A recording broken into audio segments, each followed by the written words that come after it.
Hello everybody, welcome back to my YouTube channel. I'm Sean's Mapping, or the Sultanate Empire. And let me just say, before we get into it, if you have not seen episodes 1, 2, or 3, I suggest you go check those out so that you're not, spoiling anything in the future or anything, you're not seeing this and you're like, what's going on, basically. And also, one more thing.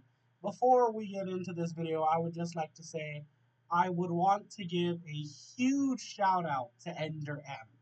If you do not know who Ender M is, he is a cool guy, cool person, and you might hear my voice make an appearance in some of his videos in the future. I'm not saying I will, I'm saying I might. But definitely go check him out as he is an amazing YouTuber. He is currently doing something that nobody else is really doing in terms of what if civilization started over. So go check him out. You will enjoy him very much because I enjoy watching him very much. But besides that, that's enough chit chat. This intro has become way too long. Let's get into the video. So, first things first. First things first. We see the Carthaginian country continue exploration. They continue to explore kind of up here. They go up to here. They kind of make it into the Iberian area, but they don't really go that far into the Iberian area. They don't really go that far. We then see them begin to expand, taking over Gibraltar, pretty much the whole thing, just like so. They just kind of continue to expand. We also see them send boats over here, discovering Sicily, alongside the Greeks, who also discover Italy and Sicily. The Greeks kind of continue to explore, so does Ukraine. Ukraine kind of goes up north and really just wants to get bigger because they're surrounded by people who could probably easily kill them. And we're also going to be doing power rankings in this video just for, the current status of power in the world right now.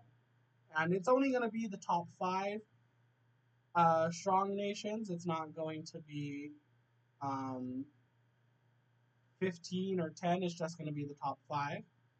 We also see the Carthaginians discovering these 2 islands right here. I forget their names, and the whole of the Italian peninsula alongside the Greeks. So we see the Carthaginians actually taking over all of Sicily and a little bit of Italy. They also take over that bit right there, but they have to cool it on the expansion as their people are growing, unhappy with them because they are doing some rapid expansion.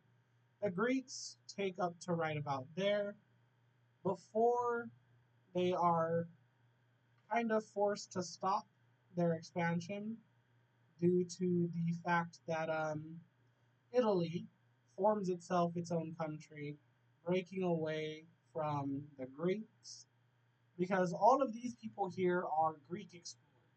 They're all from Greece, so they're all Greek explorers. Set up their own country. So we might see some stuff here happen between them. We might even see some war happen between Carthage and Greece. Who knows? We see Ukraine also expand, and they kind of piss off the Greeks because, well, the Ukrainians are expanding pretty much up in this northern area, which is just kind of cutting the Greeks off from any future expansion. And the Greeks are not happy about that one bit. Primarily because they wanted to go up this way and, take territory more northward, but with Ukraine slash Crimea taking this land, they also cut off the Anatolian country from expanding, which is unfortunate for the Anatolian country. They're not very happy about that. But We see the Greeks continuing their expansion as they don't let the Ukrainians ruin their mood as they still expand up to the border with Italy near the Alps up here. And like I said in previous videos, if you have not seen those, I will try my best to recognize the mountains, but really, I might not. I might just color them in just for, coloring it in just so it looks nicer, so there's not a gray patch in, an area. But I digress. So, we see something happen. Previous king of the Red Empire, like I said, he had died in episode 3. Again, go check it out if you haven't seen it already to gain context. But the Red Kingdom or Empire, whichever one you want to call it, their king, their previous king, died, and now his son is in charge. But his son is more like his grandfather, who is expansionistic, who wants to take more land. And that's what they did. They invaded this dark blue country, taking land from the dark blue country. They also invaded this greenish country over here, taking land from them. And well, the people aren't really happy with that. So we see a rebellion happen. And well, we might see some more war from the red team if things continue. But this rebellion is a pretty big rebellion. Now, not everyone is in agreement. Not everyone in this rebellion agrees that they should be doing this or that. Um, so it's just kind of all of them coming together so that they could separate themselves from the red team. And they appear in several patches across the entire nation against the red team. It is a massive rebellion. It's bigger than the light blue team rebellion in episode 1. And, well, it scares the red team. It does. Because the red team didn't expect this. So, the king mobilizes its military and they attempt to contain the situation. But pretty much all of their newly gained land just kind of broke away from them and joined the rebellion. Because, I mean, it's newly gained territory. Why wouldn't they? Pretty much this whole area over here falls over to the rebellion as, like I said, this rebellion includes a lot of people that don't agree with each other, but they all agree that the red team should be gone. So that's exactly what happens. But technically, the red team is the strongest country in the world. So let us look at this war. You see the red team quickly push into this area over here, taking it for themselves quickly and swiftly. They continue to take and take and just take until eventually they're able to take this entire enclave over here. But the price for focusing in on that enclave was the fact that they left Qatar wide open for rebel pushing. So rebels had began to push down this area, and they kind of pushed into the Qatar region, and they're attempting to kind of spearhead their way over to the capital to end this war fairly quickly.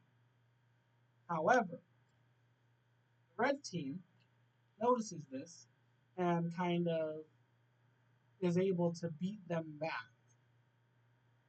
Not majorly, but is able to at least push them out of the Qatar. English. They're able to push them out of the Qatar area and push them almost back to the original border before their invasion, but not really. The Red team then calls on someone to join this war on their side, and that is this green country here. Now, the red team promised to give back some of their land if they joined the war, and so that's exactly what they do. They join the war and they begin to invade the rebels in this area as they want their land. They want some of their land back. They want to be able to connect with the orange team so that they could do some vital trading.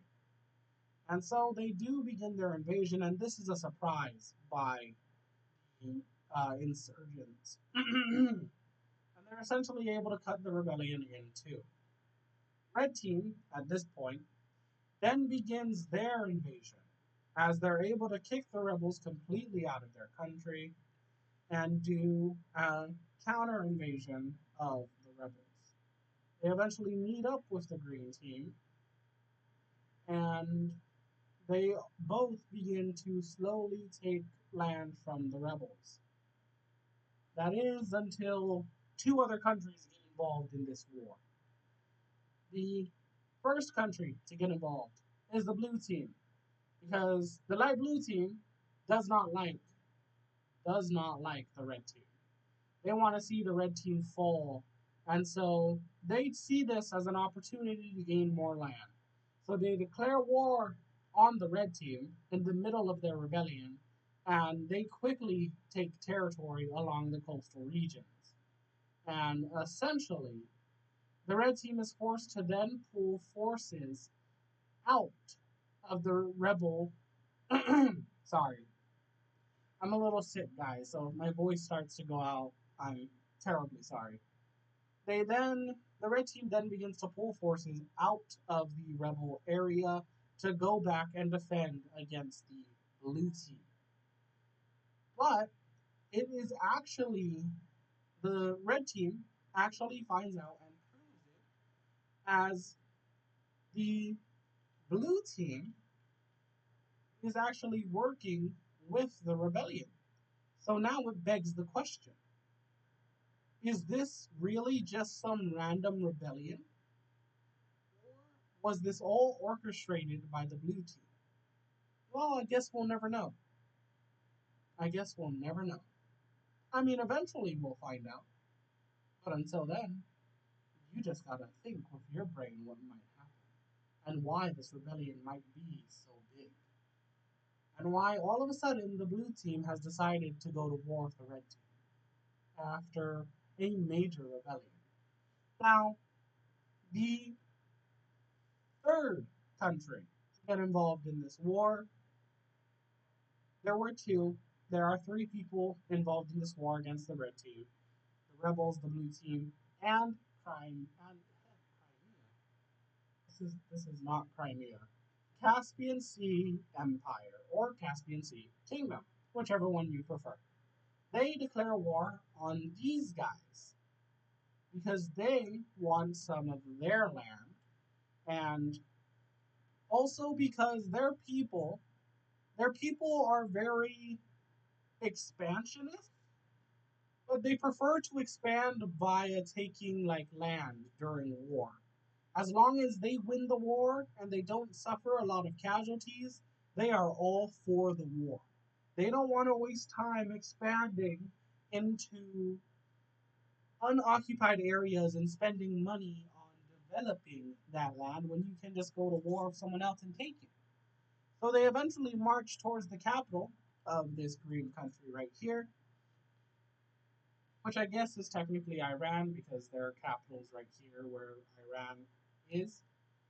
So Iranians, Iran is essentially forced to pull back their forces from the rebels, allowing the rebels to connect up with each other once more. Because now they got to pull their forces out and back to deal with this rebellion. So they complete, or not rebellion, sorry, this war against the Caspian Sea Kingdom. So they completely pull all of their forces out of the rebels as they completely pull back, which leaves the red, uh, which leaves the red team all on their own. With that, the rebels begin to push the red team out from this northern area, and well, everything is going bad, red team. How unfortunate. The red team is not doing so good. They're losing land, they're losing a lot of territory. You know, the rebels take that. I swear, sometimes I question. English is totally my first language, but yet I fail to speak it. We see the rebels eventually make it up to here and connect up with their enclave right here. Eventually, all of the red team troops are pushed out of their enclave. The blue team continues their invasion and expansion of the red team, again continuing to push up the coast. But it's at this point where an unexpected ally joins this war, and that is in the form of the dark blue team. The dark blue team, even though after being invaded by the red team and losing their land, they declare war on the rebels, joining the red team and cutting off the rebel army from the rest of the rebellion. And then one more other person joins this war. That is the Anatolian country. They notice that the Caspian Sea Kingdom is distracted down here. So they begin their own invasion up here, planning to take more territory from the Caspian Sea Kingdom, which is allowing them, which would allow them to gain even more territory and connection to more people if they're able to win. And they're able to take a lot of territory from the Caspian Sea Kingdom before they pull their troops, not all of them, but some of them, out of this area, which relieves this country, kind of. And now the war kind of enters a stalemate, because these guys are unable to push due to the the rebellion stopping their pushes. These guys are just going back and forward. Literally, it's like one will take land going like this, and then the other one will take it back. So it's literally just trading hands going back and forward. And the Anatolians had been stopped by now, and that war kind of slows down and kind of grinds to a stop. Not a complete stop.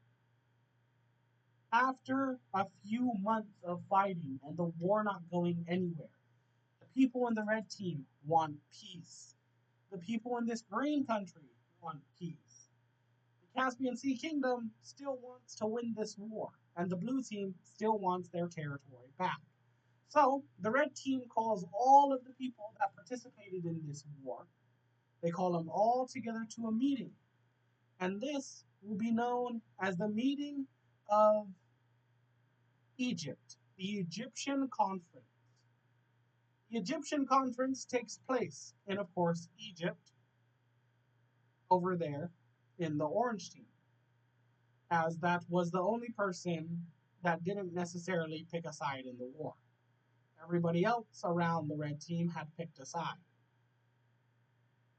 So the Egyptian conference comes in, and essentially everybody that invaded someone else is allowed to take the claims that they already occupy. So the Anatolian country is allowed to take this. The dark blue country is allowed to take all of this. And the blue team is allowed to take their claims, as well as the rebels are allowed to take their claims, and they will also be recognized as a independent country. So the blue team takes all of this. The rebels take all of this stuff right here. And the Caspian Sea kingdom takes all of this right here. But we might see them return to war with this country or even the Anatolian country to take back their land that was stolen from them. And the war eventually ends. The red team is diminished to almost no territory because of this rebellion. And due to that, the people are still very unhappy. The red team fractures into four different countries. They fracture into four separate countries, with one country forming up over here. I know it's hard to see because it blends in with the red, but once I change their neighbors, it won't blend in anymore. So we have one country forming right here, got another one forming up here,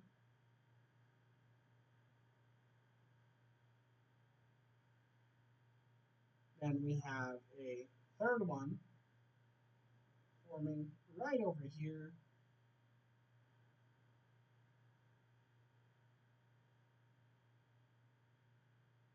and then the last one, which takes over the capital and what remains of the red team,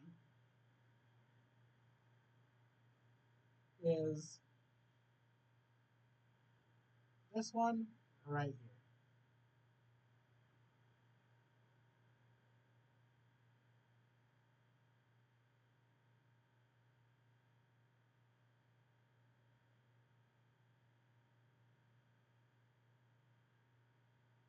Let me just change this color over. So those four countries come into existence, and the red team no longer exists. I bet some of you weren't seeing that coming. And if you were, bravo, bravo. You were able to read my mind. But another war, literally 4 months after that war ended, another war happens between Greece and Egypt. The war reignites because of Cyprus. Egyptians are able to take over Cyprus, and they're also able to very quick, a very quick invasion of the Greek Turkish holdings, which allows them to take quite a lot of this area over here. We also see the Egyptians deploy their navy. They deploy their navy to protect their coastlines over here. Now, with the Greeks holding plenty of islands and separated territory from themselves, like over here in Italy, they have a pretty okay navy. And they deploy their own navy with some naval slash marine forces that could possibly do some naval invasion of the orange team of the Egyptian area. But for right now, they're playing it defensively and they're not really pushing anywhere. They're just kind of using it to defend their coast, to defend their islands, to ensure that the orange team doesn't do anything stupid. But you gotta remember, the orange team, after the destruction of the red team, is most likely the strongest country in the world right now. Speaking of that, let us get to the power rankings of the top 5 countries in the world right now. And after that, we'll see what happens with this war. The first country is most likely going to be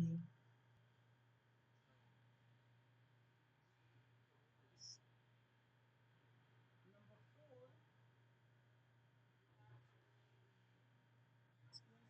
4, Kingdom.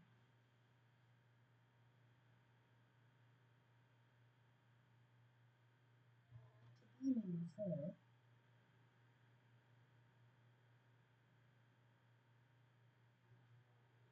See,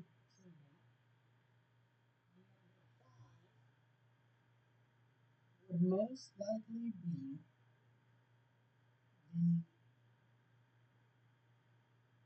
the Anatolian country.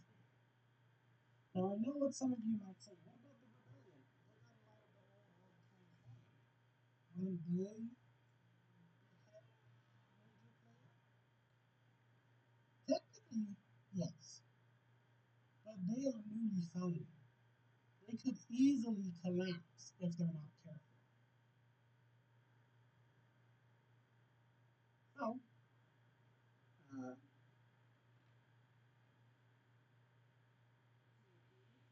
Caspian, the Caspian Kingdom, and that's number 4. But number 5, like I said before, is of course the Anatolian country right here. And number 6 and number 5, there's a major gap in between that because number 6 is the newly founded country that is the rebels that broke away from the red team. They're number 6. That is pretty much the jump of it. These guys, they're fairly new. They were founded in the last episode. So, and they're expanding slowly. They're not as big as these guys, I'm pretty sure. And their military probably also isn't as big because they only had territory like over here. They didn't have any of this stuff just yet or any of this. So they're probably like number 7. These guys would be number 6 because they would have all of the red team's stuff. Then you, of course, have number 1 after the fall of the red team, number 2 after the fall of the red team, 3, and 5. So that is our power ranking for today's video. The Anatolian country, the Greeks, so the orange team, the light blue team, the Greeks, the Anatol, the Cyprus? English, God. Just hate it. Just hate it. Anyways, you have the orange team, which is number 1, the light blue team, which is number 2, Greece, which is number 3, Caspian Sea Kingdom, which is number 4, and the Anatolian country, which is number 5. Now, of course, each one of these countries, right, are strong in their own right. In terms of whether or not they could take on another country one-on-one, remains to be seen. But anyway, guys, that is all for this video. This video may be extremely long, and I am sorry for that if it is. I don't mean it to, but I just had to kind of do a lot of... I was really just going through some stuff today with other things. But I hope you enjoyed the video, and if you did, go ahead and leave a like. If you didn't, you can go right next to the like button. You see that dislike button, you can go ahead and hit that if you did not enjoy the video. And again, go check out